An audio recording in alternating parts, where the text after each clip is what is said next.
लेखणी शस्त्र न्यूजमध्ये आपण सर्वांचे स्वागत। निंबोरा ठाण्याचे सहाय्यक पोलीस निरीक्षक मीरा देशमुख ॲक्शन मोडवर। अवैध धंदेवाल्यांचे धाबे दणाणले, आरोपितांचे कोम्बिंग ऑपरेशन सुरू।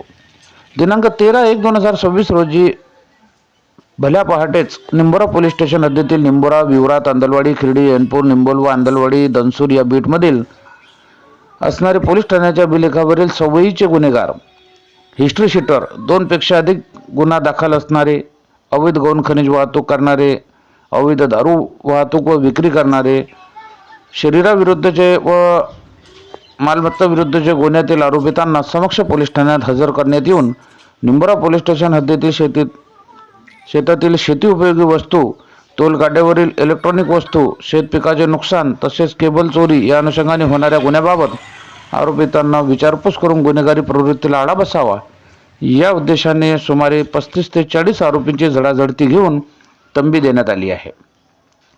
सदर कोम्बिंग ऑपरेशनची कार्यवाही जिल्हा पोलीस अधीक्षक डॉक्टर श्री महेश्वर रेड्डी यांच्या आदेशान्वये अप्पर पोलीस अधीक्षक अशोक नखाते व फैजपूर उपविभागीय पोलीस अधिकारी अनिल गुजर यांच्या मार्गदर्शनाखाली निंबोरा पोलीस ठाण्याचे सहाय्यक पोलीस निरीक्षक मीरा देशमुख, त्यांच्यासोबत पोलीस स्टेशनचे पोलीस अधिकारी व अंमलदार स्टाफ आदींनी प्रभावीपणे कोम्बिंग ऑपरेशन राबविले।